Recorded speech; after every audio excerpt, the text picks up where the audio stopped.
بسم اللہ الرحمن الرحیم الحمد للہ رب العالمین بارئ الخلائق اجمعین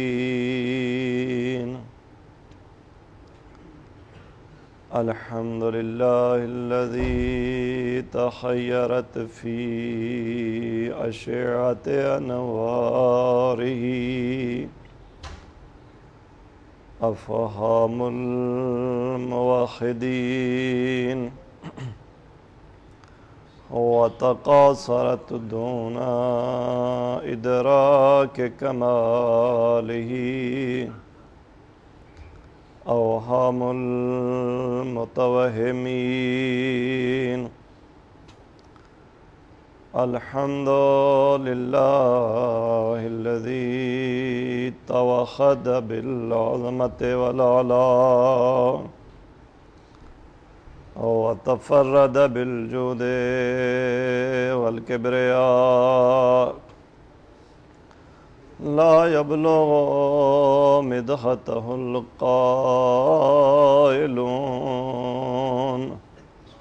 سبحان اللہ عما یصفون صلوات پڑھیں باز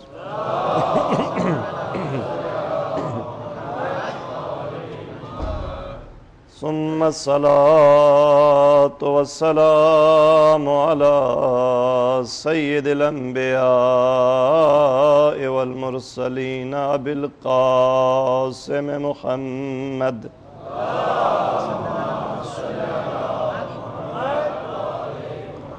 والصلاة والسلام على أهل بيته الطيبين الطاهرين المنتجبين واللعنة الدائمة على أعدائهم أجمعين أما بعد فقد قال الله تبارك وتعالى في كتابه المجيد وفرقانه الحميد ولقد أرسلنا إلى من قبلك فأخذناهم بالبأساء والضراء لعلهم يتضرعون ایک دفعہ مل کر بآواز بلند صلوات پڑھیے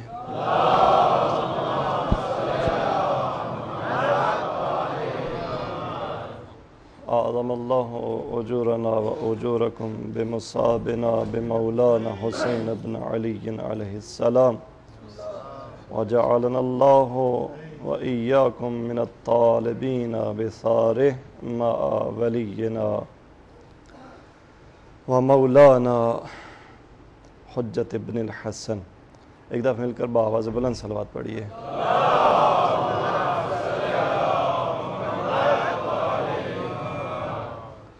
شب عاشور ہے خدا ہمیں آپ کو اس غم میں جو مولا حسین کا غم ہے اس پر بہترین اجر عطا فرمائے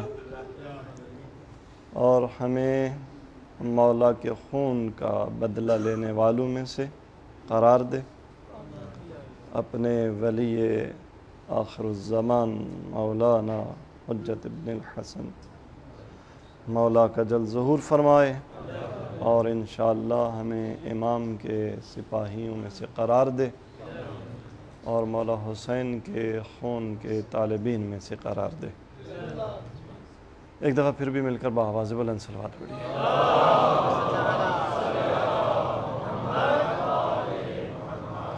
اپنے گناہوں کی مغفرت کے لیے ایک دفعہ پھر بھی مل کر بآواز بلند صلوات پڑھیں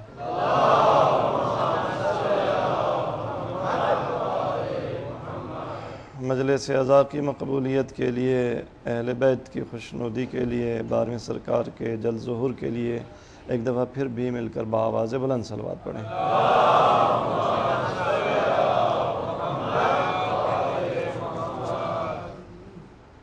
میں نے آپ کی خدمت میں جو آیہ شریفہ تلاوت کی ہے اس کا ترجمہ کچھ یوں ہے کہ ارشاد پروردگار ہوتا ہے، اپنے حبیب سے خدا خطاب فرماتا ہے، سرکار انبیاء سے خطاب فرماتا ہے کہ لقد ارسلنا من قبلک، اے میرے حبیب ہم نے تم سے پہلے بھی اپنے رسول بھیجے، الی امم، کئی قوموں کی طرف، امتوں کی طرف، فَأَخَذْنَاهُمْ بِالْبَأْسَاءِ وَالضَّرَّاءِ، پھر ہم نے ان قوموں کو جانی اور مالی سختیوں میں ڈالا، لَعَلَّهُمْ يَتَضَرَّعُونَ، کہ شاید یہ لوگ عاجزی کریں۔ ہدف خلقت کیا ہے؟ خداوند تبارک و تعالی نے انسان کو کیوں خلق کیا، مخلوقات کو کیوں خلق فرمایا؟ ایک حدیث قدسی کے الفاظ ہیں، کنتو کنزا مخفیہ، خداوند تبارک تعالی ارشاد فرماتا ہے میں ایک چھپا ہوا خزانہ تھا، میں ایک مخفی خزانہ تھا، فَأَحْبَبْتُ أَنْ أُعْرَفْ، تو مجھے یہ محبوب ہوا کہ میں پہچانا جاؤں، تو میں نے خلق مخلوقات کو خلق فرمایا کہ اعرف، تاکہ میں پہچانا جاؤں۔ بس اس حدیث قدسی کی روشنی میں پوری کائنات کی تخلیق کا سبب، پوری کائنات کی تخلیق کی غرض و غایت وہ یہ ہے کہ انسان اور باشعور مخلوقات کائنات کی وہ خدا کو پہچانیں، خدا کی معرفت حاصل کریں۔ اگر پوری کائنات کی تخلیق کا ہدف یہی ہے تو کائنات میں جتنے حوادث ہوئے ان کا ہدف بھی یہی ہے۔ حضرت آدم سے لے کر جناب خاتم تک 1,24,000 پیغمبر و انبیاء آئے، ان کی امتیں آئیں، اور ان کے مقابلے میں کئی فرعون آئے، نمرود آئے، شداد آئے، ظالم حکمران آئے، کتنی جنگیں ہوئیں فقط عالم انسانیت میں، باقی کائنات کی بات نہیں کرتے۔ تاریخ بشریت پر جتنے معرکے ہوئے، جتنی جنگیں ہوئیں، جتنی رزم حق و باطل ہوئی، جتنے آئمہ ہدایت آئے، جتنے ہادیان حق آئے، اور ان کے مقابلے میں جتنے ابلیس و فرعون و شداد و نمرود اترے، اس ساری تاریخ کا ہدف کیا ہے؟ یہ پوری کائنات اور تاریخ بشریت کس لیے، اس کا فلسفہ، اس کی غرض و غایت کیا؟ کئی اعرف، خدا یہ چاہتا ہے کہ میں پہچانا جاؤں، میری معرفت لوگوں کو حاصل ہو جائے۔ تو اگر اس تناظر میں تاریخ کا مطالعہ کیا جائے تو کائنات اور تاریخ بشریت کا ہر واقعہ من جملہ واقعہ کربلا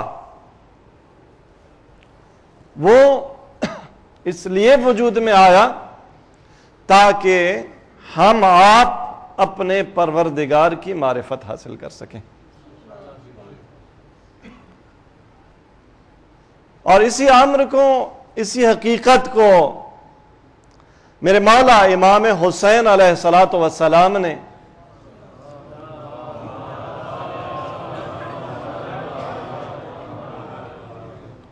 ایک دفعہ مل کر بلند آواز میں صلوات پڑھیں۔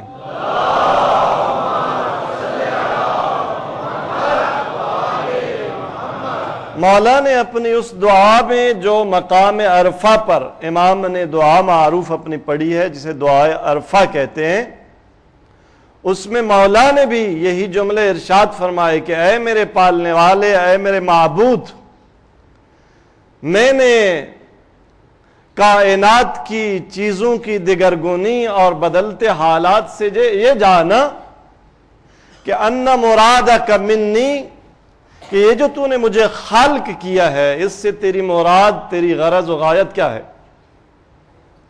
ان تتعرف الی فی کل شیء ولا اجہلک فی شیء، کہ حسین اس نتیجے پر پہنچا ہے اس دعا عرفہ میں، بارگاہ الہی میں مولا جو عرض کر رہے ہیں کہ حسین اس نتیجے پر پہنچا ہے کہ اے میرے اللہ، میری تخلیق سے تیرا ہدف یہ تھا کہ ان تتعرف الی، کہ میں تیری معرفت حاصل کروں، میں تجھے پہچانوں اور ہر شے میں تجھے دیکھوں اور کسی بھی شے میں تجھے نہ بھولوں۔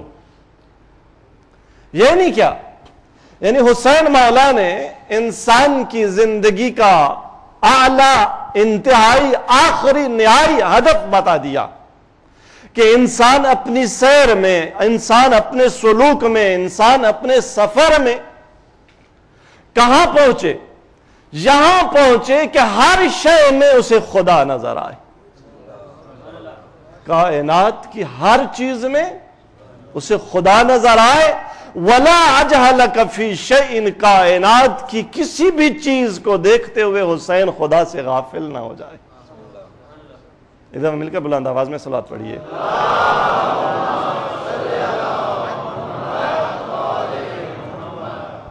یہ ہے مقام انسانیت، یہ ہے مقام توحید، کہ انسان اس مقام پر پہنچ جائے۔ باپ کو دیکھا خدا کو یاد آیا، خدا یاد آیا، بیٹے کو دیکھا خدا یاد آیا، بیوی کو دیکھا خدا یاد آیا، کھانے کو دیکھا خدا یاد آیا، پانی کو دیکھا خدا یاد آیا، شجر کو دیکھا خدا یاد آیا، مدر کو دیکھا خدا یاد آیا، حجر کو دیکھا خدا یاد آیا، افلاک کو دیکھا خدا یاد آیا، سمندروں کو دیکھا خدا یاد آیا، پرندوں کو دیکھا خدا یاد آیا، مچھلیوں کو دیکھا خدا یاد آیا۔ ہر چیز کو دیکھتے ہوئے پہلے بھی خدا اور ساتھ بھی خدا، یہ ہے منزل، اور اس پہ حسین فائز، اس پہ حسین کا بابا فائز۔ کل مولا علی کی وہ نورانی حدیث آپ کی خدمت میں تلاوت کی تھی جس میں علی فرماتے ما رأیت شیئا الا ورأیت اللہ قبلہ ومعہ، اور بعض روایات میں بعدہ بھی آیا ہے، اگرچہ وہ زیادہ مضبوط روایات نہیں ہیں۔ علی فرماتے ہیں کہ کائنات کی کوئی چیز علی نے نہیں دیکھی مگر یہ کہ اس سے پہلے بھی خدا دیکھا، اس کے ساتھ بھی خدا دیکھا۔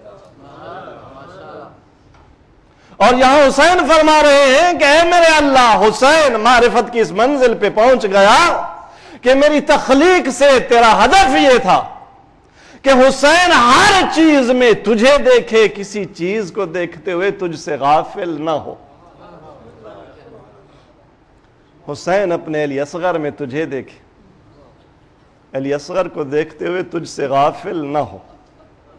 حسین اپنے علی اکبر میں تجھے دیکھے، علی اکبر کو دیکھتے ہوئے تجھ سے غافل نہ ہو۔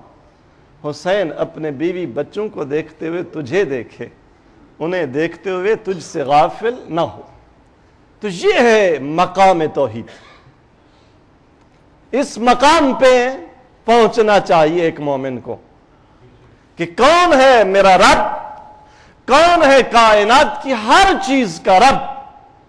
اور سابقہ تقریروں میں ہم اس نتیجے پر پہنچے کہ کائنات کی جس چیز پر بھی آپ تھوڑا سا غور و فکر کریں، آفاق کی چیز ہو یا انفس کی چیز، تو چند چیزیں سامنے نظر آتی ہیں۔ ہر چیز میں ایک وجود مطلق نظر آتا ہے جس کی کوئی انتہا نہیں، ایک حیات مطلق نظر آتی ہے جس کی کوئی انتہا نہیں، ایک علم مطلق نظر آتا ہے جس کی کوئی انتہا نہیں، ایک قدرت مطلقہ نظر آتی ہے جس کی کوئی انتہا نہیں، ایک ارادہ ازلی، ایک ارادہ لم یزل لا یزال نظر آتا ہے، جس کو کوئی منع کرنے والا، روکنے والا نہیں ہے۔ اور جس دن انسان اس شعور کی منزل پہ پہنچ گیا کہ کائنات کی ہر چیز، بے جان یا جاندار، سمندروں میں رہنے والی یا فضاؤں میں رہنے والی، زمین پر رہنے والی یا افلاک پر رہنے والی، آفاق میں رہنے والی یا خود انفس کے اندر رہنے والی، کائنات کی ہر چیز ہر آن اس ارادہ مطلق، اس حیات مطلق، اس قدرت مطلق، اس علم مطلق کے فیض کے سہارے باقی ہے۔ جیسے کہ آپ کی خدمت میں کل یہ مثال پیش کی تھی کہ ہر آن یہ گلاس یہاں پر باقی ہے میرے وجود، میرے علم، میری حیات، میری قدرت اور میرے ارادے کے سہارے۔ یوں خدا کو پہچان۔ یہاں پر ایک چھوٹی سی غلطی ہوتی ہے۔ دیکھیں، معرفت پروردگار کے باب میں بعض لوگوں نے یہ نظریہ دیا، انہیں معطلہ کہا جاتا ہے، عقل کی تعطیل کا نظریہ دیا، کہا کہ خدا کو ہم پہچان ہی نہیں سکتے، انسانی عقل کی چھٹی ہے۔ اور ان لوگوں کو معطلہ کہا گیا، جنہوں نے کہا عقل کی چھٹی، ہم کون، مخلوق کون اور خالق کا ادراک کیا نہیں جا سکتا۔ کچھ لوگوں نے کہا نہیں، ہم خدا کو سمجھ سکتے ہیں، لیکن خدا کی تشبیہ بنائی، انہیں مشبہہ کہا گیا۔ خدا کیسا؟ مثلا اکثر انسانوں نے، اکثر توحید کے دعوے داروں نے یہ خطا کی کہ خدا کو انسان جیسا۔ اب جو ہماری توحید پہ تقریریں گزری نا، اور ہم نے کہا کہ ایک وجود کی ضرورت، ایک حیات کی ضرورت، ایک علم کی ضرورت، ایک ارادے کی ضرورت، اب آپ کے ذہن میں جو شکل بنتی گئی، انسان والی شکل بنتی گئی نا، وجود، حیات، علم، قدرت، ارادہ، تشبیہ آتی گئی۔ یہاں پہ خطا ہوتی ہے۔ خدا کو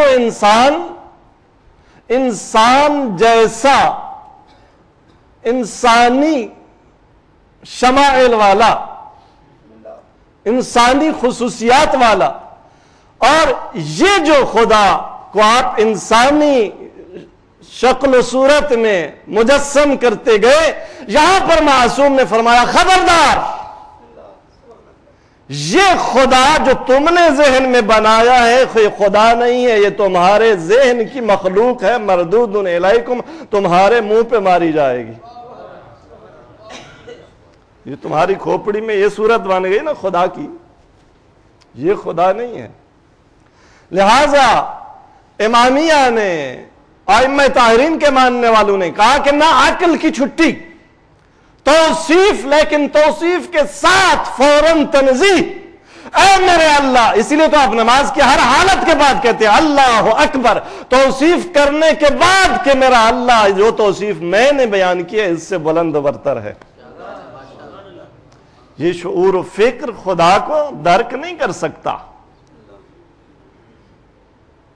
خداوند تبارک و تعالی، جو میں خطبہ روزانہ آپ کی خدمت میں پڑھتا ہوں، الحمدللہ الذی تحیرت فی اشعۃ انوارہ، خدا کی ذات کی بات نہیں ہو رہی، فقط خدا کے انوار کی بات ہو رہی ہے کہ ہم نے اس اللہ کا جس کے انوار کی شعاؤں میں تحیرت فی اشعۃ انوارہ، افہام الموحدین، موحدین کے فہم لرزنے لگتے ہیں، لڑکھڑانے لگتے ہیں، فقط انوار الہی میں۔ ذات تک تو کوئی پہنچ ہی نہیں سکتا، کنہ ذات تک کوئی نہیں پہنچ سکتا۔ لہذا اتنا عقیدہ صفات ثبوتیہ میں سے ایک ذات ہے، لامتناہی ذات ہے، اس کی حیات لامتناہی، اس کا ارادہ لامتناہی، اس کا علم لامتناہی، اس کی قدرت لامتناہی، اور یہ تمام صفات ثبوتیہ عین ذات، وحدت، ایک ذات ہے۔ لو کان فیہما آلہۃ الا اللہ لفسدتا، توحید کی دلیل قرآن نے دی۔ اگر کائنات میں خدا کے علاوہ بھی کوئی خدا ہوتا، کوئی معبود ہوتا، تو زمین و آسمان فاسد ہو جاتے۔ اور خطیب نہج البلاغہ میں امام حسن کے نام اس وصیت میں لکھا کہ اے میرے لال لو کان لربک شریک لاتتک رسلہ، اے میرے لال اگر تیرے پروردگار کا کوئی شریک ہوتا تو کوئی تو وہ بھی رسول بھیجتا نا۔ وَلَرَأَيْتَ آثَارَ مُلْكِ، کہیں تو اس کی مملکت کی بھی کوئی نشانیاں نظر آتی۔ کائنات کے نظام کی وحدت اس کی توحید پر دلیل۔ اس نے اگر فضا بنائی ہے تو کائنات کی فضا ایک خصوصیت کے ساتھ۔ یہ نہیں ہو سکتا کہ آپ کا جہاز فرض کریں کہ یو اے ای کی فضاؤں میں تو اڑے، یہ فضاؤں سے اڑائے، اور جب فرض کریں کہ کسی اور ملک کے آسمان پہ پہنچے تو وہاں وہی ہوا سے گرا دے۔ یہ نہیں ہو سکتا یہاں کا پانی پیاس بجھائے اور کسی اور جگہ کا پانی پیاس لگائے، یہاں کی روٹی بھوک بجھائے وہاں کی روٹی بھوک مٹائے، یہاں کا فرض کریں کہ جو ٹریٹمنٹ آپ کے بیماریوں کا ہے، یہاں علاج ہو بیماری کا، وہاں پر وہی سبب ہو مرض کا۔ نہیں، کائنات میں خداوند تبارک و تعالی نے جو نظام رکھا ہے، اس کی وحدت، اس کی یکسانیت، اس بات کی دلیل ہے کہ بھیجنے والا بنانے والا ایک ہے۔ تبھی تو مولا علی فرماتے ہیں اے میرے لال اگر تیرے پروردگار کا کوئی شریک ہوتا تو کہیں تو اس کی بھی کوئی نشانی نظر آتی، کہیں تو وہ بھی کوئی ایسا پانی بنا دیتا کہ کہتا ہے خدا تو نے جو پانی بنایا ہے آگ بجھانے کے لیے میں پانی بنا رہا ہوں آگ لگانے کے لیے۔ کہیں کائنات میں کوئی ایسی چیز نظر آئی؟ نظام کی وحدت اس کی توحید پر دلیل۔ ایک دفعہ مل کے بلند آواز میں صلوات پڑھیے۔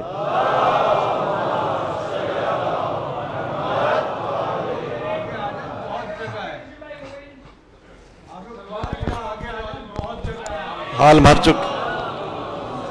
نعرہ تکبیر،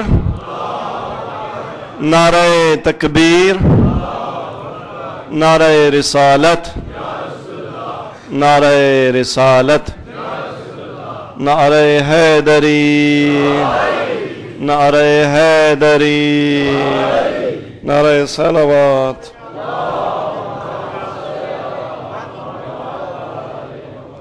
تو عزیزوں، یہ کربلا کا حادثہ، کربلا کا واقعہ، میرے مولا امام حسین علیہ السلام کا یہ سفر، اس کی ایک غرض و غایت یہی جسے دعائے عرفہ میں میرے مولا حسین ابن علی نے ان الفاظ میں بیان فرمایا کہ اے میرے اللہ، حسین یقین کی اس منزل پر، علم کی اس منزل پر پہنچا ہے کہ میری تخلیق سے تیرا ہدف یہ ہے کہ ہر چیز میں مجھے تو نظر آئے اور کسی چیز میں تجھ سے غافل نہ رہ جاؤں۔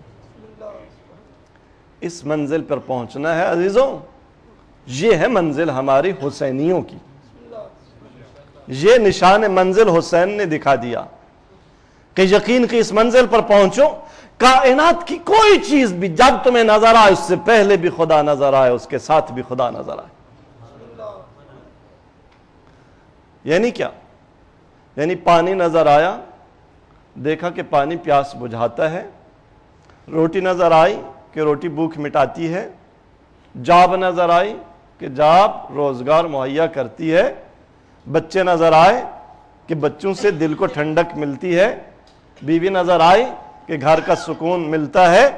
کائنات کی جو جو چیز یہ نظر آئے، ان کے آثار بھی نظر آئے، لیکن ان کے آثار تمہیں خدا سے غافل نہ کر دے۔ یہ نہ ہو کہ پانی نظر آئے اور بس پانی اور اس کے آثار نہیں، ہر آن یہ پانی اور اس کا پیاس بجھانا خدا کے فیض کے صدقے میں، وہ روٹی اور اس کا بھوک مٹانا خدا کے فیض کے صدقے میں، یہ اولاد، اس کا وجود اور یہ محبت کا رابطہ، یہ دل کی ٹھنڈک خدا کے فیض کے صدقے میں، وہ گھر کا سکون اور بیوی ہر آن خدا کے فیض کے صدقے میں، یہ جاب اور اس سے ملنے والا روزگار یہ خدا کے فیض کے صدقے میں اگر ہر آن کائنات کی ہر چیز پر نگاہ رہی اور اس کے اثر کو اس تناظر میں دیکھا کہ یہ چیز بھی خدا کی بنائی ہوئی، اس کا اثر بھی خدا کا بنایا ہوا، تو مقام توحید پر فائز۔ اور اگر بھول گئے خدا کو، اسی پہ انحصار کہ بس یہی پیاس بجھاتا ہے، بس وہی روزگار فراہم کرتا ہے، بس یہی الفت و سکون کا سبب ہے، خدا بھول گیا، جہاں انسان مقام توحید سے ہدف خلقت سے گر گیا۔ اس ہدف تک پہنچنا ہے۔ اب ایک جملہ آپ کی سماعتوں کی نظر فضائل کا کرتا جاؤں، اگرچہ شب عاشور ہے لیکن فضیلت علی کی ہے۔ مجھے بعض، اب علماء تو پتہ نہیں جملہ یہ لفظ ٹھیک ہے یا نہیں، بہرحال بعض بزرگوں کے بعض آراء پہ تعجب ہوتا ہے۔ کائنات کے ہر چیز کے اثر کو اس کی طرف نسبت دیتے جاؤ، ان کی توحید خراب نہیں ہوتی۔ کہو کہ پانی پیاس بجھاتا ہے، چپ رہیں گے۔ روٹی بھوک مٹاتی ہے، چپ رہیں گے۔ خوب بادل بارش برساتے ہیں، چپ رہیں گے۔ زمین غلہ اگاتی ہے، چپ رہیں گے۔ کائنات کی ہر چیز کی طرف اس کے آثار کی نسبت دیتے جاؤ، توحید خراب نہیں ہوتی۔ عالم تکوین کی کسی چیز کے اثر پہ توجہ رہے، تمہاری توحید خراب نہیں ہوتی۔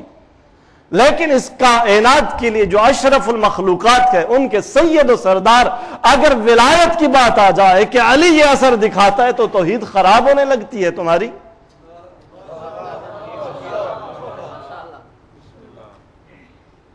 کیوں؟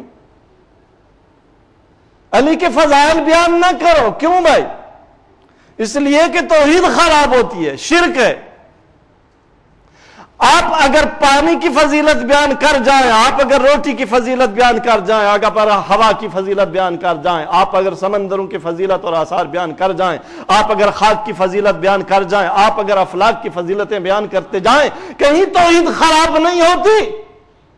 فقط توحید خراب ہوتی ہے تو جہاں علی معجزہ دکھا دے وہاں توحید خراب ہوتی ہے۔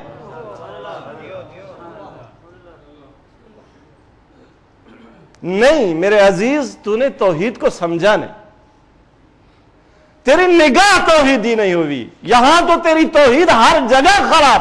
اگر پانی کو بھی مستقل سمجھ لیا پیاس بجھانے میں تو مشرک ہے۔ اگر خدا بھول گیا روٹی کھاتے ہوئے اور یہ کہا کہ یہی میری بھوک مٹا رہی ہے، مشرک ہے۔ کائنات کی ہر چیز اپنے اثر میں اگر اسے مستقل دیکھا تو شرک۔ علی والی نگاہ اپنا، ما رأیت شیئا، میں نے کائنات کی کوئی چیز دیکھی نہیں، الا ورأیت اللہ قبلہ ومع علی۔ جب پانی پیتا ہے تو اس کی پیاس بجھانے سے پہلے بھی خدا کو دیکھتا ہے، ساتھ بھی خدا کو دیکھتا ہے۔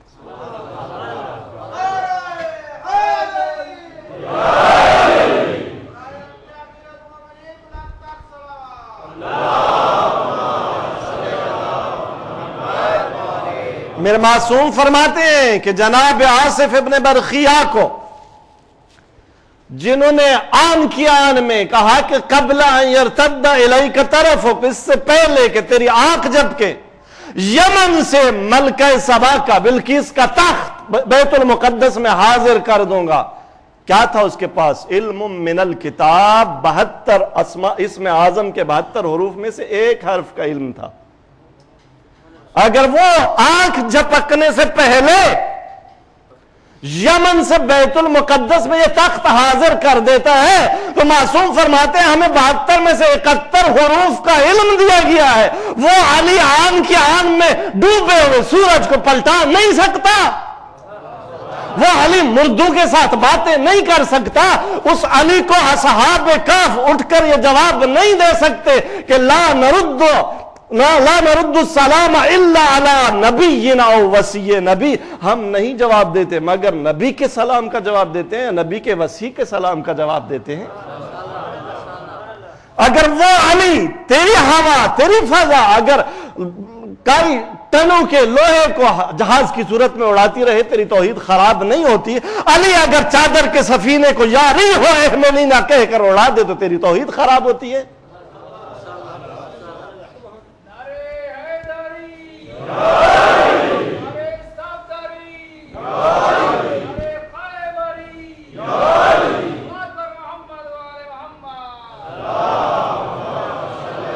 اب یہاں پر مصلحت سے کام لیا جاتا ہے، یہاں مصلحت آ جاتی ہے۔ بہت سی باتیں کرتے ہیں جب ہم کہتے ہیں کہ مصلحت نہیں ہے، یہ باتیں نہ کرو۔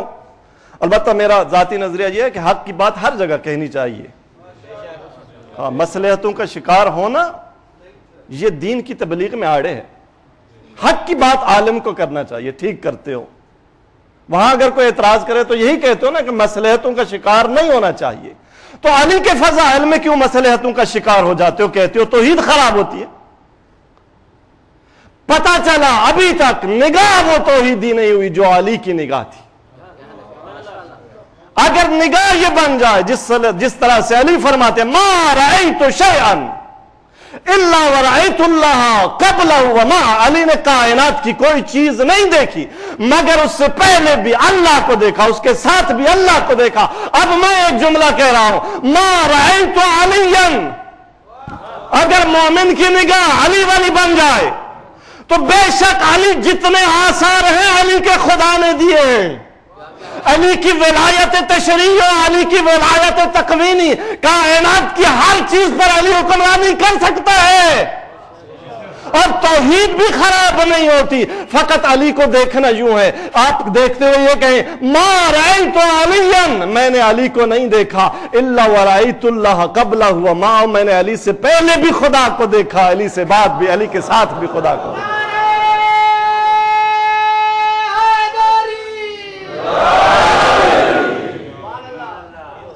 پھر کہاں توحید خراب ہوتی ہے؟ جہاں علی سے پہلے بھی خدا ہو، خدا کی عنایت ایک آن کے لیے ہٹ جائے تو علی بھی علی نہ رہے، یہ طے شدہ بات ہے۔ اور جب یہ عقیدہ ہو کہ علی بھی خدا کی مخلوق ہے، لیکن خدا نے مخلوق بھی بنائی ہے تو مخلوق بھی، ایک گندگی کا کیڑا بنایا، ایک انسان بنایا، یہ برابر ہیں، فضیلتوں میں برابر ہیں، شرافت میں برابر ہیں، آثار میں برابر ہیں۔ ایک انسان بنا دیا، ایک مومن بنا دیا، انسان اور مومن برابر ہیں۔ ایک مومن بنا دیا اور ایک امیر المومنین بنا دیا۔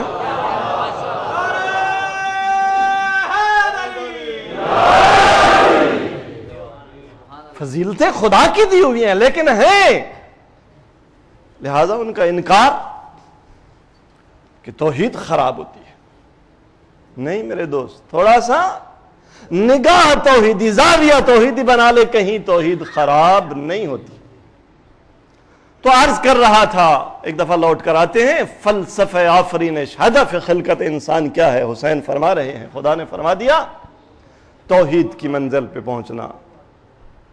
حال بھر چکا ہے، تھوڑی سی جگہ ہے آگے، ایک دفعہ بلند آواز میں صلوات پڑھ کے، آپ کے بھائی ہیں۔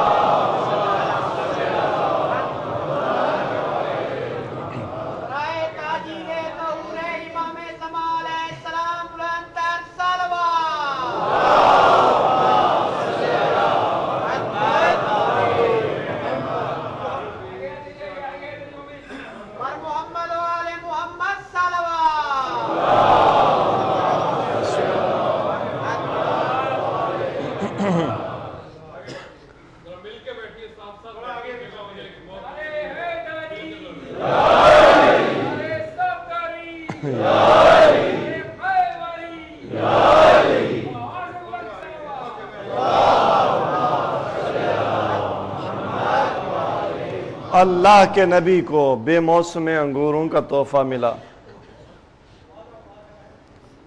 اور اللہ کے نبی نے فرمایا سلمان جا میرے نواسوں حسن حسین کو لے آ کہ مل کر تناول کیا رہا۔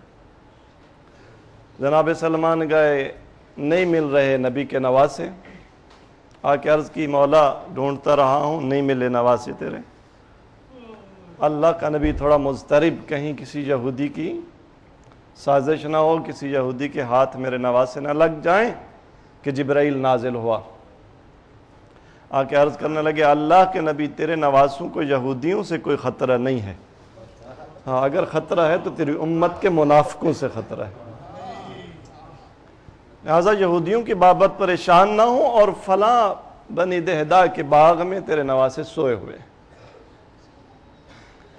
اب اللہ کے نبی بڑی جلدی سے جناب سلمان کو ساتھ لے کے اس باغ میں پہنچے، دیکھا کہ زمین پر اللہ کے نبی کے نواسے سوئے ہوئے ہیں، ایک اژدہا ہے جس کے منہ میں ایک بہت بڑا پتا ہے اور اس سے پنکھا جل رہا ہے۔ بوسے لیے جگایا اور فرمایا کہ یہ سانپ نہیں ہے، یہ اژدہا نہیں ہے، یہ خدا کا فرشتہ ہے جسے تھوڑی سی امر الہی کی اطاعت میں سستی کی سزا یہ ملی کہ خدا نے یہ شکل دے دی، اور اب تک کسی وسیلے کی تلاش میں تھا، آج اسے یہ وسیلہ مل گیا۔ حسنین یہ تمہیں وسیلہ بنانے آیا ہے، تھوڑا ان کے لیے شفاعت کر دیجئے بارگاہ الہی میں۔ اب ننھے ننھے ہاتھوں کے ساتھ وضو کیا، 2 رکعت نماز پڑھی، بارگاہ الہی میں ہاتھ اٹھائے، اے اللہ، اللہم بحق جدنا الجلیل، اے میرے اللہ، اے ہمارے اللہ، تیرے واسطہ ہمارے جد امجد محمد مصطفیٰ کا، تجھے واسطہ ہمارے بابا علی مرتضیٰ کا، تجھے واسطہ ہماری ماں فاطمۃ الزہرا کا، الا رددتہ الہا، کہ اسے اپنی پہلی حالت پر لوٹا دے۔ ابھی دعا ختم نہیں ہوئی تھی، یہ فرشتہ بنا دوبارہ، ملائکہ کے ساتھ اڑتا ہوا آسمان پہ گیا، جبرائیل پھر نازل ہوا، عرض کرنے لگا یا رسول اللہ، اب ملائکہ میں فخر کرتا پھر رہا ہے، کہتا ہے میں ہوں حسین کا شفاعت یافتہ، میں ہوں حسن کا شفاعت یافتہ۔ یہ وہ گھرانہ جو بگڑی ہوئی صورتیں جہاں ٹھیک ہو جاتی ہیں، اور اب اگر ہمارے اعمال کی وجہ سے ہماری صورتیں بگڑ چکی ہیں، اگر کچھ بزرگ ایسے ہیں اس وقت بھی، یہ ہمارے مکتب کا امتیاز ہے، خدا نے ہمارے علماء کو اتنا تقوی عطا کیا ہے، اب بھی چشم بصیرت رکھتے ہیں، آنکھیں جھکا کے چلتے ہیں، کسی نوجوان کی باطنی صورت نظر نہ آ جائے، کوئی کتے کی صورت میں نظر نہ آ جائے، کوئی خنزیر کی صورت میں نظر نہ آ جائے۔ ہمارے اعمال ہماری باطنی صورتیں کچھ اور بناتے ہیں۔ آج شب عاشور حسین کے دروازے پہ آ جائیں، مولا اے سانپ اس فرشتہ جو اژدہا کی شکل میں بدل گیا تھا، اسے اپنی حالت پہ لوٹانے والے، آج کی شب تیری بارگاہ میں تیری عزا میں آ گئے، ہم ایک دفعہ اپنی انسانی صورت پہ لوٹ جائیں۔ ایک دفعہ مل کر بلند آواز میں صلوات پڑھیے۔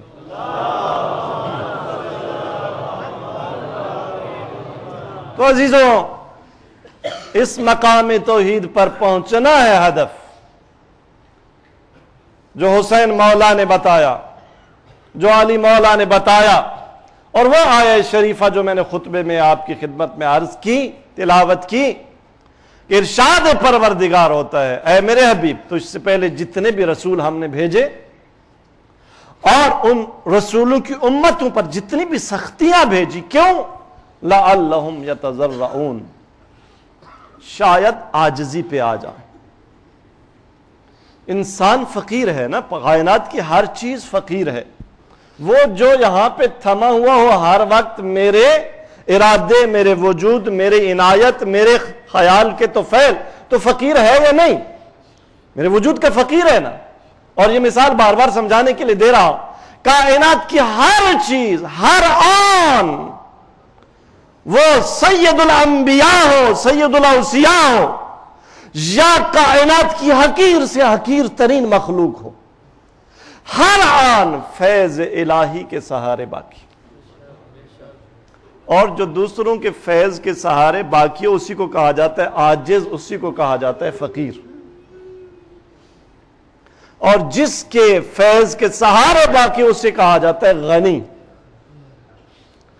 اور فقیر کو غنی کی بارگاہ میں عاجز ہونا چاہیے. خدا فلسفہ رسولوں کے بھیجنے کا یہی ارشاد فرما رہا ہے کہ تاکہ لوگ اپنی عاجزی کا احساس کریں. ایک اور جگہ آواز دیتا ہے یا ایھا الناس، اے لوگو، انتم الفقراء الی اللہ، بس تم ہی فقیر ہو خدا کی بارگاہ میں. واللہ هو الغنی الحمید، غنی و حمید خدا ہے. اس منزل کے، اس حقیقت کے ادراک تک پہنچنا، یہ ہے انسان کی تخلیق کا ہدف. یہی ہے فلسفہ رسولوں کے بھیجے جانے کی غرض و غایت.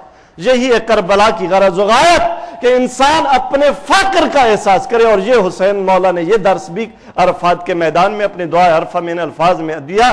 عرض کرتے ہیں بارگاہ الہی میں، الہی انا الفقیر فی غنایا فکیف لا اکون فقیرا فی فقری. خدایا میں اپنے غنا میں بھی تیرا فقیر ہوں، اپنے فقر میں تیری بارگاہ میں کیسے فقیر نہیں ہوں. اس کائنات کا ہر وجود عزیز و فقیر ہے، ہر آن. اور انسان کو اس چیز کا ادراک ہونا چاہیے کہ میں فقیر ہوں. یہی فقر، اور یہ وہ فقر ہے کہ جس کے بارے میں سرکار انبیاء نے فرمایا الفقر فخری. ہاں، غلط ترجمہ نہیں کیجئے گا حدیث کا. اللہ کا نبی یہ نہیں فرما رہا کہ ناداری میرا فخر ہے، جیب میں کچھ نہ ہو یہ میرا فخر ہے. مسلمان قوم گدائی کا کاسا اٹھا کے پھر رہی اور یہ فخر ہے. علی کے ماننے والے گدا ہوں، کوئی سرپرستی کرنے والا نہ ہو، یہ فخر ہے. نہیں نہیں، یہ ناداری کی بات نہیں ہو رہی. بعض لوگ بڑے سادہ ہیں نا، کہتے ہیں کہ اللہ کے نبی نے فرمایا الفقر فخری، فقیر ہونا فخر ہے. نہیں، کون سا فقیر ہونا؟ یہ فقر کہ ہر آن اس کے فیض کے سہارے باقی ہوں، ہر آن اس کی عنایت کے سہارے باقی ہوں. اس فقر کا احساس، یہ فقر ہے فخر. تبھی تو اللہ کے نبی نے فرمایا الفقر فخری، فقر میرا فخر ہے. اور حسین یہاں دعائے عرفہ میں فرما رہے ہیں کہ اے میرے اللہ، میں اپنے غنا میں بھی فقیر ہوں، میں اپنے فقر میں کیسے تیرا فقیر نہ ہوں گا. اور اس حقیقت کا ادراک کیا شاعر مشرق نے، جنہوں نے یہ کہا ایک فقر ہے شبیری، اس فقر میں میری ہے. شبیر کا فقر کون سا ہے؟ ہاں، کربلا میں فقیر تھا، غریب تھا، ظاہری طور پر بھی بڑا فقیر تھا، لیکن کیسا فقیر، کیسا فقر کہ اسی فقر میں میری ہے. حسین کی یہی فقیری حسین کی امیری تھی. ملائکہ صفے باندھے کھڑے ہیں، کائنات کی ہر چیز نصرت کے لیے آمادہ ہے. حسین اجازت چاہیے، ہم قربان ہو جائیں گے. یہ 30,000 کی فوج کیا ہے؟ لیکن حسین کو یہاں اپنے فقر کا احساس ہے. فرماتے ہیں حسین جس ذات کے سامنے فقیر ہے اسی کی ملاقات کا مشتاق ہے. لقاء اللہ، حسین اس کا مشتاق ہے. ایک فقر ہے شبیری، اس فقر میں میری ہے. میراث مسلمانی سرمایہ شبیری. شبیر نے کیا چھوڑا؟ وہ میراث مسلمان کو اپنانی چاہیے. حسین نے سجدہ چھوڑا، حسین نے نماز چھوڑی، حسین نے جہاد چھوڑا، حسین نے غیرت چھوڑی، حسین نے شجاعت چھوڑی، حسین نے دین پر مر مٹنا چھوڑا. یہ میراث ہے مسلمان کی میراث، یہ میراث ہے مومن کی میراث. آؤ حسین کے دروازے پہ تھوڑا. حسین نے کیا چھوڑا؟ حسین نے وہ مناجات چھوڑی. حسین نے کیا چھوڑا؟ میں بار بار آج کی تقریر میں نام لے رہا ہوں دعائے عرفہ کا. حسین نے دعائے عرفہ چھوڑی، آیا میری میراث بنی.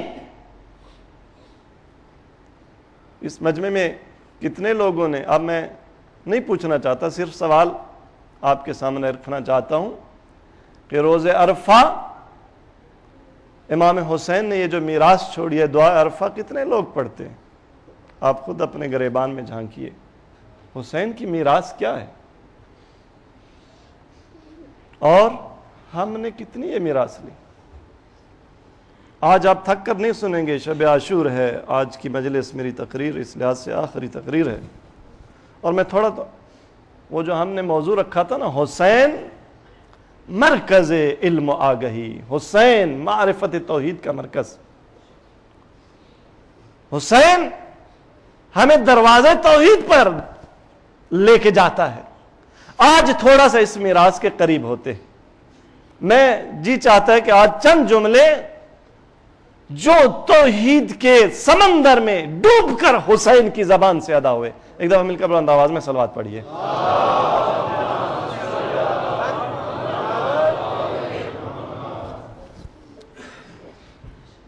وہ آپ کی خدمت میں تلاوت کروں۔ اس دعا میں یوں حسین مناجات کرتا ہے بارگاہ الہی میں، اللہم انی ارغب الیک، اے میرے اللہ، حسین کو اگر شوق ہے تو تیرا۔ حسین کائنات کی ہر چیز سے منہ موڑ رہا ہے، اور وہ جو حسین کی زبان حال شاعر نے بیان کی نا کہ الہی ترکت الخلق ترن فی ہواک، اے میرے اللہ، اے میرے معبود، حسین نے کائنات ساری کی ساری تیری محبت میں چھوڑ دی ہے۔ حسین نے یتیم اس لیے دیے ہیں، اپنے عیال کو یتیم کر دیا تاکہ تیری ملاقات کر سکے۔ اور یہاں بھی وَأَشْهَدُ بِالرُّبُوبِيَّةِ لَكَ، حسین گواہی دیتا ہے کہ حسین کا پالنے والا تو ہے۔ اب اس بات پہ میں اصرار کر رہا ہوں اس لیے کہ بعض مرض بہت گہرے ہوتے ہیں، جڑیں وجود، انسانی وجود کے اعماق میں پھیلی ہوتی ہیں، آسانی سے معالجہ نہیں ہوتا، اس لیے بار بار میں یہ تکرار کر رہا ہوں، ہم نے اپنا پالنے والا خدا کی بجائے بہت سی اور چیزوں کو سمجھا ہوا ہے۔ ہمارے یہ ظاہری مشغلے ہمارا رب ہیں، لیکن حسین کے ساتھ ہم آواز ہوں۔ میدان عرفات میں حسین جو فرما رہے ہیں وَأَشْهَدُ بِالرُّبُوبِيَّةِ لَكَ مُقِرًّا بِأَنَّكَ رَبِّ، حسین اقرار کرتا ہے کہ میرا پالنے والا تو ہے، وَأَنَّ إِلَيْكَ مَرَدِّي، اور حسین نے لوٹ کر بھی تیری بارگاہ میں آنا ہے۔ ابتدأتنی قبل ان اکون شیئا مذکورا، ادھر سورہ حل اتی میں دار میں آواز دینا، حل اتی علی الانسان حین من الدہر لم یکن شیئا مذکورا، آیا انسان پر کوئی ایسا دور نہیں آیا کہ جب کچھ شیء مذکور بھی نہیں تھا؟ حسین اور قرآن کی ہم آہنگی دیکھ۔ میں نے آپ کی خدمت میں ایک تقریر کی تھی نا کہ الف لام میم ذالک الکتاب لا ریب فیہ، قرآن کے بارے میں خدا ارشاد فرماتا ہے یہ وہ کتاب ہے جس میں شک نہیں، حسین وہ امام جس میں کوئی عیب نہیں۔ قرآن میں اگر ریب نہیں تو حسین میں عیب نہیں، قرآن اگر کتاب ہدایت تو حسین مشعل ہدایت۔ اگر قرآن نے آواز دی ہے حل اتی علی الانسان حین من الدہر، آیا انسان پر کبھی ایسا زمانہ نہیں آیا تھا کہ جب کچھ قابل ذکر چیز ہی نہ تھا؟ یہ خاک تو وہ جو مشرک لے گیا تھا اللہ کے نبی کی خدمت میں، کم از کم پہلے ہڈیاں تو تھی نا، اب اس نے پیس کر اللہ کے نبی کی خدمت میں رکھ دی کہ کیسے یہ دوبارہ معشور ہوں گی۔ تو ارشاد پروردگار ہوا وہ دوبارہ انہیں خلق کرے گا، جب یہ بھی نہ تھا اس نے خلق کیا۔ یہاں دعائے عرفہ میں حسین قرآن کے ساتھ ساتھ چل رہا ہے، ادھر اگر آواز آتی ہے حل اتی کی تو یہاں حسین کی ندا بلند ہوتی ہے۔ کیسے؟ فرماتے ہیں ابتدأتنی قبل ان اکون شیئا مذکورا، اے میرے اللہ تو نے میری اس وقت ابتدا کی جب میں کوئی شیء قابل ذکر ہی نہ تھا۔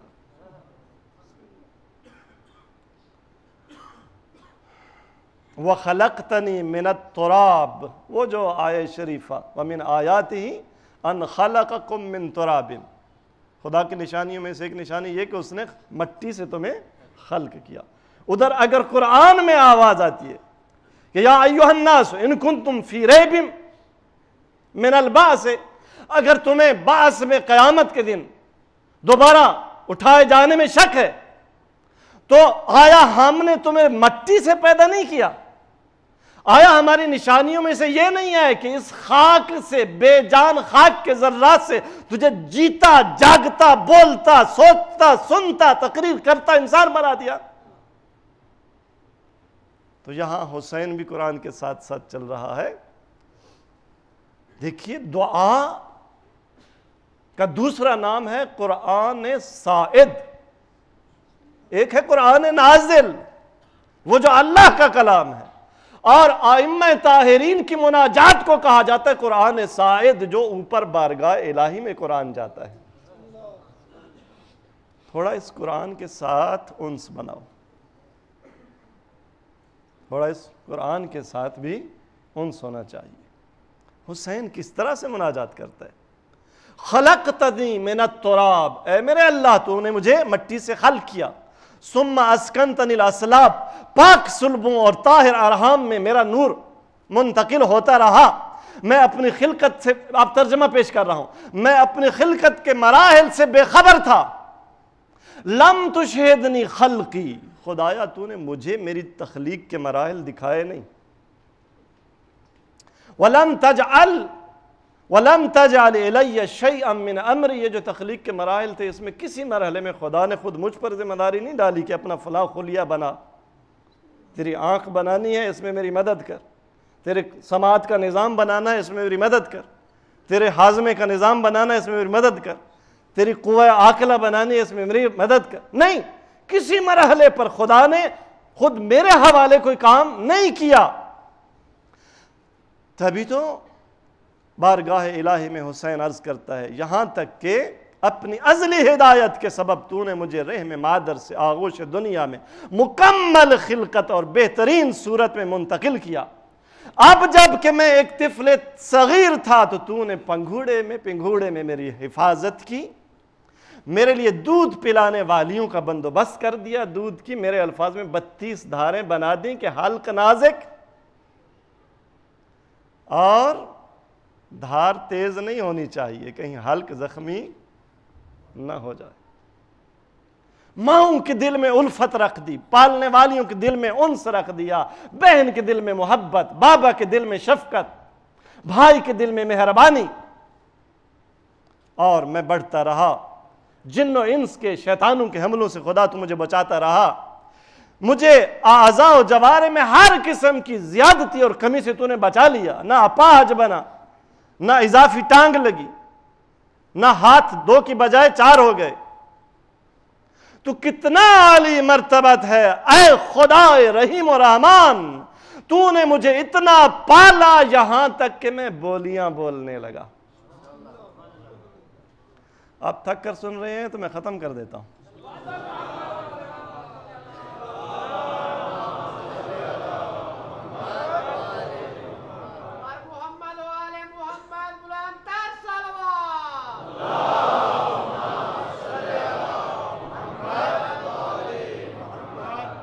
پھر تیری نعمتوں کی مسلسل بارش ہوتی رہی، میں ہر سال بڑھتا رہا، یہاں تک کہ میری فطرت مکمل ہو گئی، میرے اعضاء، میری قوتیں معتدل ہو گئیں۔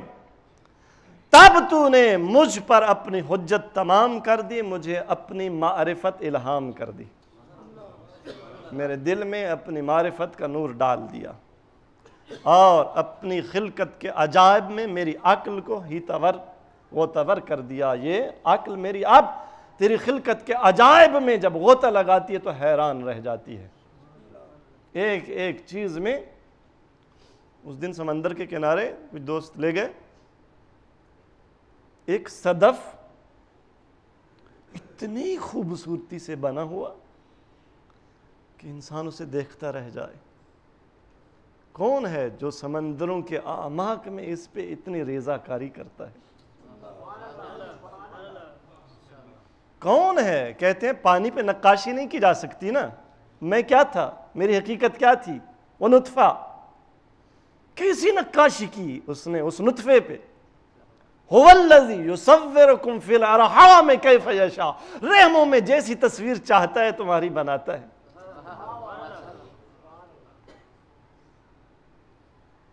اسی دعا میں پھر آگے چل کے حسین اپنی خلقت کے مراحل بیان کرتے ہوئے یہ جملے مجھے بڑے اپیل کرتے ہیں، جہاں فرماتے ہیں نا انا اشہد یا الہی بحقیقت ایمانی، ترجمہ عرض کروں کہ اے میرے معبود، میرے ایمان کی حقیقت، آپ کچھ آزاد ترجمہ قدرے میں نے اپنے سلیقے سے کیا ہے، اے میرے معبود، میرے ایمان کی حقیقت، میرے یقین کی گہرائی، میری خالص توحید اور میرے چھپے ضمیر کا باطن۔ اللہ اکبر، حسین کے چھپے ضمیر کا بھی باطن، میری آنکھوں کے عدسوں سے دماغ تک ملے ہوئے رستے۔ اب تخلیق انسان کا جو نظام ہے، جو انسان کے وجود میں خدا کی خلقت کی نشانیاں ہیں، ایک ایک پہ ذرا دیکھتے آئیے کہ حسین کس طرح سے توجہ فرما رہے ہیں۔ یہ اگر سائنسدان کے پاس جائیں نا کہ آنکھ کیسے دیکھتی ہے، آنکھ کے عدسے اور دماغ تک کا کتنا پروسیس ہے کہ انسان دیکھ لیتا ہے آن کے آن میں، جس پہ ہم نے کبھی سوچا بھی نہیں۔ سیکنڈ سے پہلے میں تو دیکھ لیتا ہوں آپ کو، آنکھ کھولی آپ کو دیکھ لیا، ہوا کیا؟ اگر تشریح کرنے پہ آئیں کتابیں بھر جائیں، الماریاں بھر جائیں، کتاب خانے بھر جائیں، حسین کی توجہ ہے اس بات پہ۔ میری آنکھوں کے عدسوں کے دماغ سے ملے ہوئے خلیے اور رستے، میری پیشانی کی سلوٹیں، میری ناک کی نالیاں، میری قوت شامہ کا ذخیرہ، میرے کانوں کے پردوں تک پہنچنے کے آواز کے راستے، میرے دو لب جو بند ہوتے ہیں جن عجائب پر، پھر فرماتے ہیں کہ میری زبان کی حرکت، میرے اوپر اور نیچے کے ملتے ہوئے جبڑوں کا ملنا، میرے دانتوں کے اگنے کی جگہیں، میرے کھانے اور پینے کی لذت محسوس کرنے کی حس، میری گردن کی سر کو بلند کیے ہوئے ہڈیاں، میرے اعصاب و حلق کے وسیع حلقے، میرا چوڑا سینہ، میری شاہرگ حیات، میرے دل کے نہا خانے اور میرے جگر کے بڑے ہوئے پردے، میری پسلیاں، میرے اعضاء کے بندھن، میری انگلیوں کے پورے، میرا گوشت، میرا خون، میرے بال، میری جلد، میرے اعصاب، میری وریدیں، میری ہڈیاں، میری ہڈیوں کے اندر چھپا ہوا مغز، میری رگیں، میرے سب اعضاء، اور دودھ پینے کے زمانے سے لے کر اب تک میرے بدن پر اگنے والا گوشت اور زمین پر پڑنے والا حسین کا بوجھ، میری نیند، میری بیداری، میرا سکون، میرا رکوع اور میرے سجدے کی حرکت۔ ہے حسین کا سجدہ۔ وہ جو عرض کیا تھا نا کہ شہید مطہری نے فرمایا کہ انفس کی اور تفسیر ہونی چاہیے، اس انفس کی حسین کے سجدے میں تفسیر کر۔ یہ خاک کہاں اور حسین کا سجدہ کہاں؟ یہ سب گواہی دیتے ہیں کہ اگر میں تیری ایک نعمت کا بھی شکریہ ادا کرنا چاہوں، دیکھیں حسین بارگاہ الہی میں رب کو پہچاننے کے بعد شکریہ کیسے ادا کرتا ہے کہ مجھے اگر نسلوں کی عمریں دی جائیں، نسلوں کی عمریں مجھے دے دی جائیں اور صدیوں کی فرصتیں مجھے دے دی جائیں کہ میں تیری ایک نعمت کا شکریہ ادا کر دوں، مستطاعت۔ حسین فرماتا ہے حسین یہ نہیں کر سکتا۔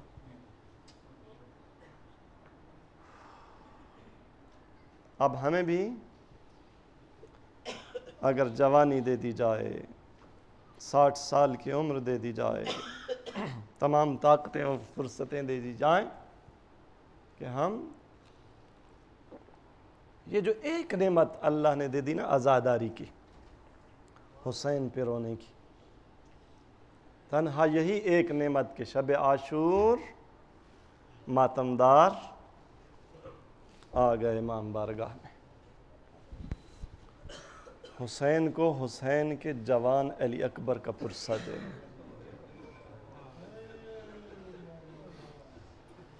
اکبر کے غم میں ایک آنسو، فقط ایک آنسو، بڑی جرأت سے کہہ رہا، جو زندگی میں کبھی بہا ہے۔ اگر آج کوئی نہ بھی رو سکے زندگی میں، اگر حسین کے اکبر پر ایک آنسو بھی آنکھ سے بہہ گیا ہے نا، اس کا شکریہ ادا کرنا چاہیں خدا کی بارگاہ میں۔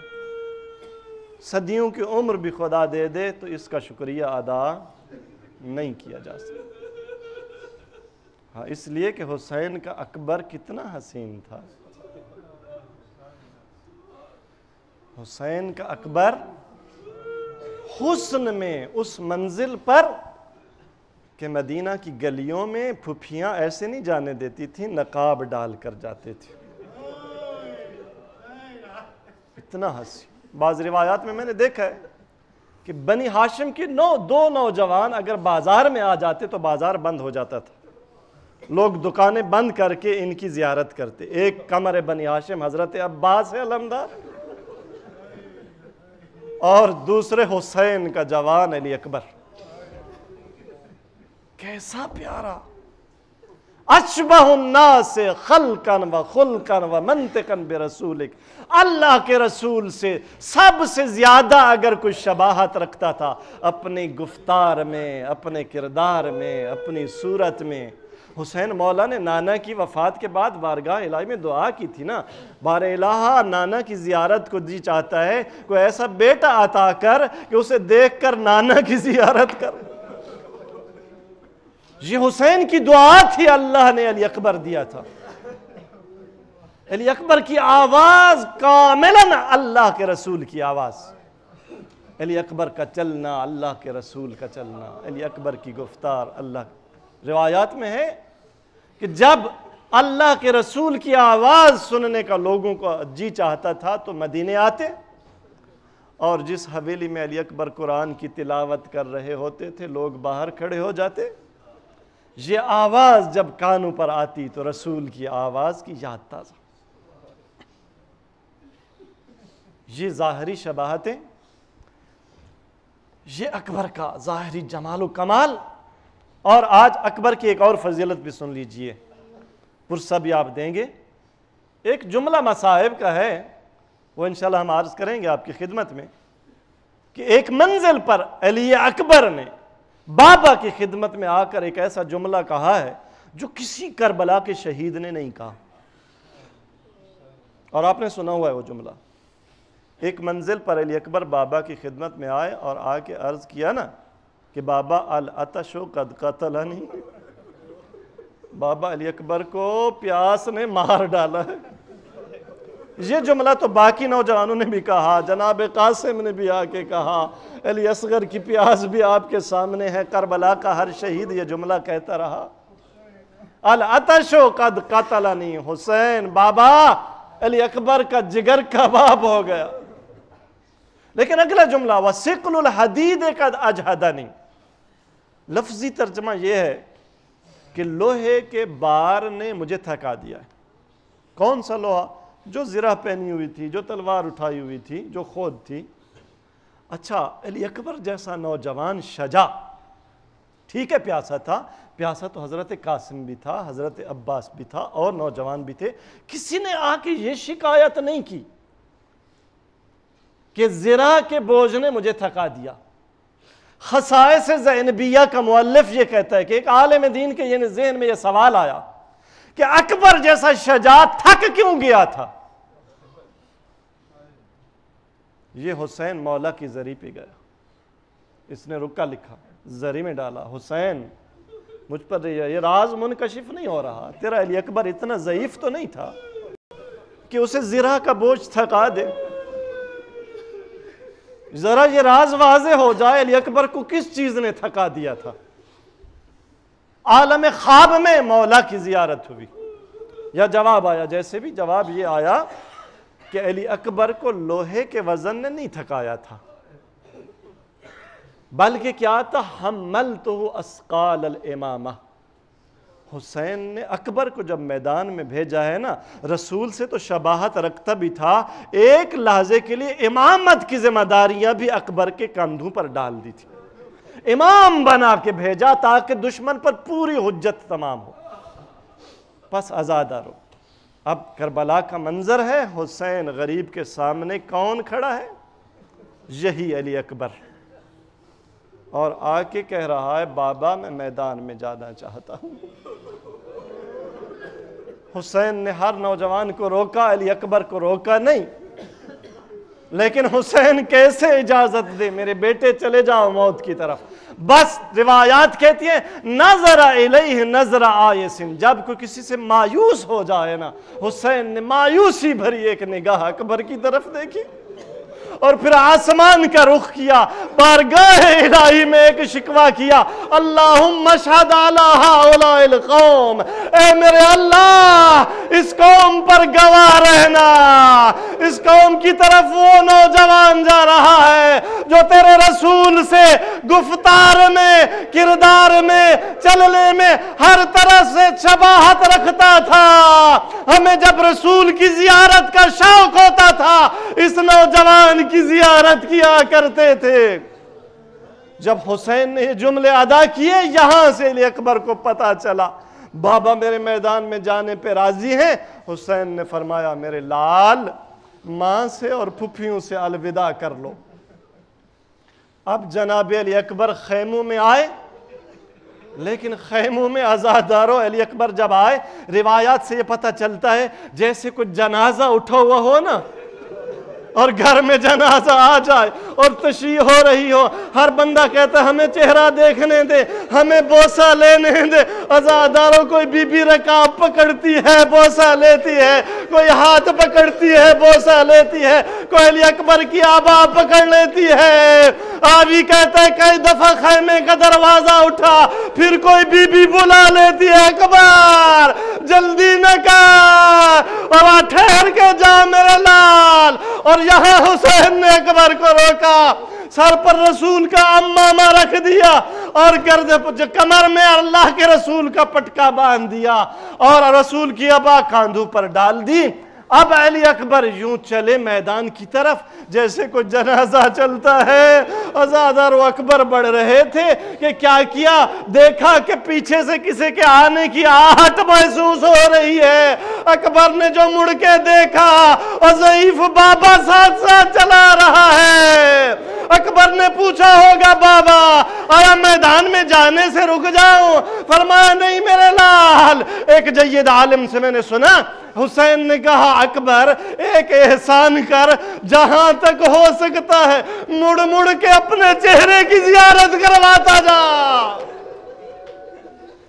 بس آزادارو، حسین کا یہ لال آیا میدان جنگ میں، علی کا پوتا تھا، علی کی شجاعت کے ساتھ میدان میں اترا۔ رجز پڑے علی اکبر نے، حل من مبارز، کوئی نہیں جو حسین کے پیاسے کے مقابلے میں اترے۔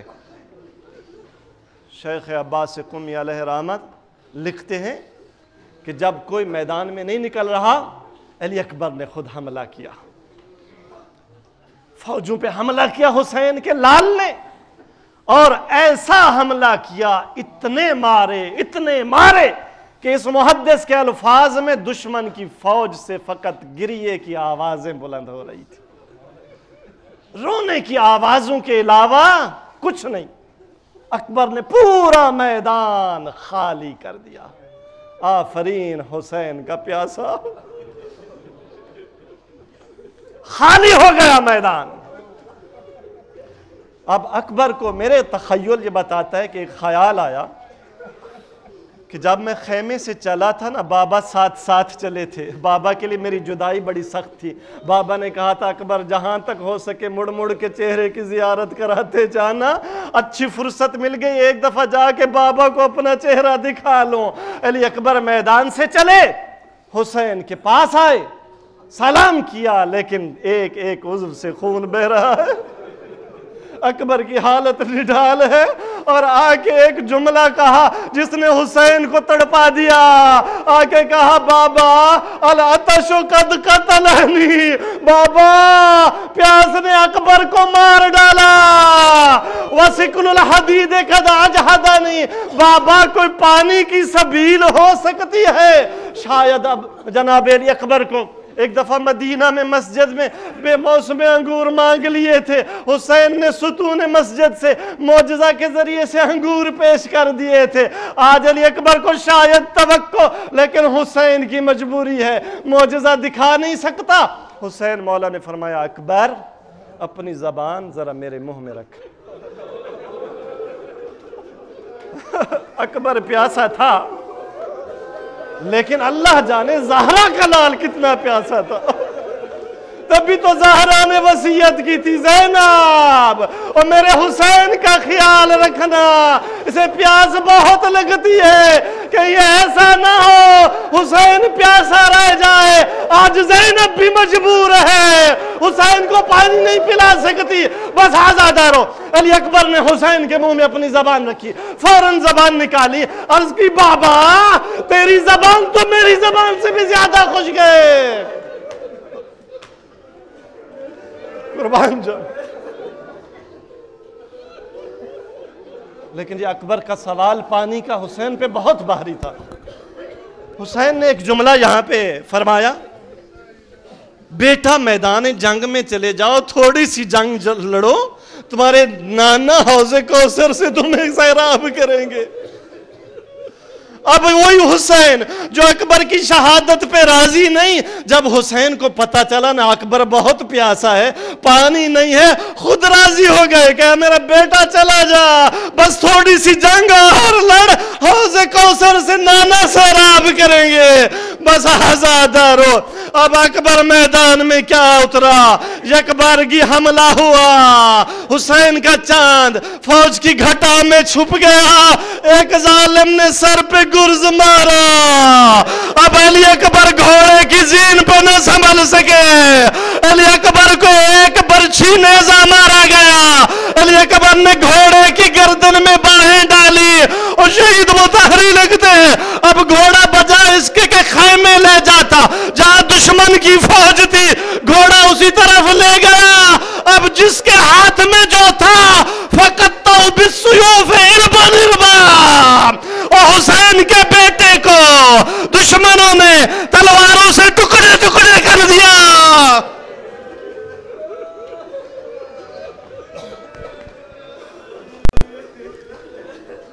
بڑے حوصلے سے پرسہ دینا، میں نے علی اکبر کی شہادت پوری پڑھنی ہے، لیکن ایک لمحہ کے لیے آپ کو روکوں گا، آپ ایک سانس بھی لے لیں۔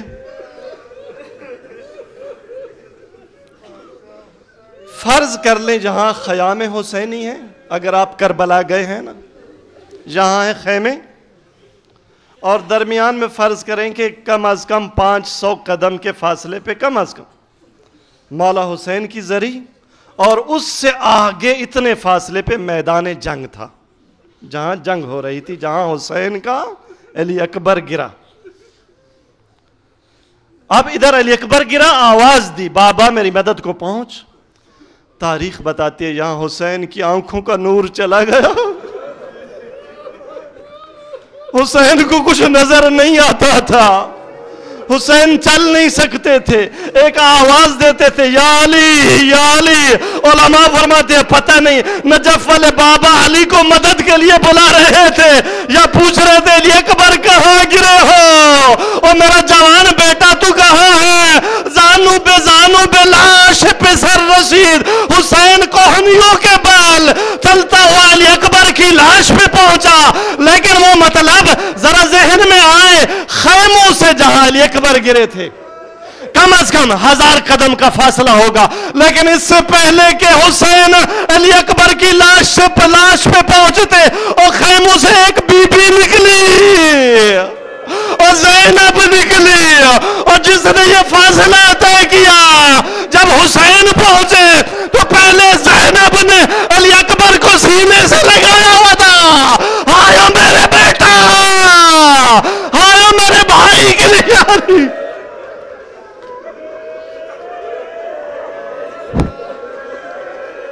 اللہ جانے وہی زینب جب آن محمد کے لاشیں آئے اپنے خیمے سے باہر نہیں نکل رہی تھی، سجدے میں گری ہوئی تھی، لیکن ہائے ہائے یہ کیسے قربانی دے کربلا کی، جب علی اکبر گرا زینب سے خیمے چھوٹ گئے اور اکبر کی لاش پہ آ گئی، سینے سے لگایا ہوا ہے 18 سال کی زینب کی محنت، جسے پردوں میں پالا تھا آج وہ گر گیا۔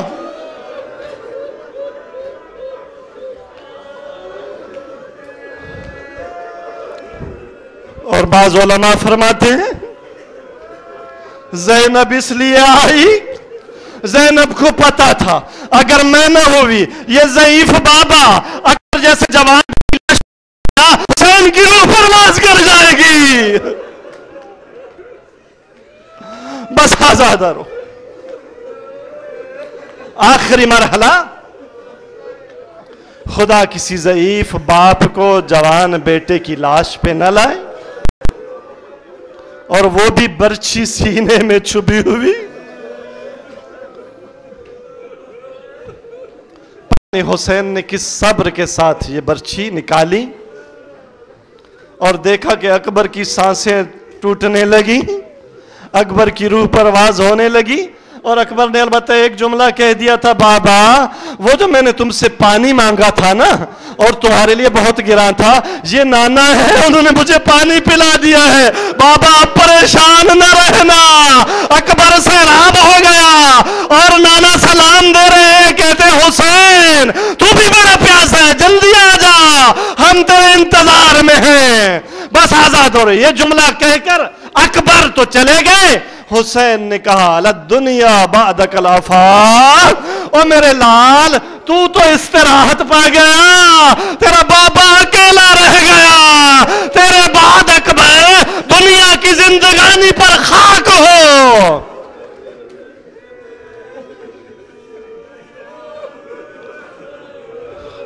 آخری مرحلہ، یوں کسی ضعیف باپ کو خدا بیٹے کی لاش پہ نہ لائے، اور اگر لے بھی آئے تو اس بابا کو بیٹی کی لاش اٹھانا نہ پڑے. یہ مرحلہ ذرا دیکھیے نا، حسین جیسا غریب باپ اور اکبر کی لاش اٹھانا ہے اور کوئی مدد کرنے والا نہیں ہے. دشمن بھی دیکھ رہا ہے. دیکھتے ہیں حسین کیسے جوان علی اکبر کی لاش اٹھاتا ہے. عزادار و مقتل یہ بتاتی ہے حسین نے بڑی کوشش کی اکبر کی لاش اٹھائے، لیکن حسین سے لاش نہیں اٹھائی جا رہی. آئے میرے مولا تو کتنا قریب ہو گیا تھا، اے کاش ہم ہوتے. کہتے حسین اکبر کی لاش ہم اٹھائیں گے، نہ تھے میرے مولا، کوئی نہیں تھا، بس ایک غربت کی آواز دی. حسین نے کیا کیا؟ خیموں کا رخ کیا. خیموں میں چھوٹے چھوٹے بنی ہاشم کے بچے تھے نا. حسین نے آواز دی، یا فتیان بنی ہاشم، او بنی ہاشم کے بچوں، آؤ حسین سے، تمہارے بھائی اکبر کی لاش اٹھائی نہیں جا رہی، آؤ حسین کی مدد کرو. ہائے اکبر کی لاش تھی اور بچوں نے اٹھائی ہوئی تھی. الا لعنت اللہ علی القوم الظالمین وَسَيَعْلَمُ الَّذِينَ ظَلَمُوا أَيَّ مُنْقَلَبٍ يَنْقَلِبُونَ. ماتم حسین.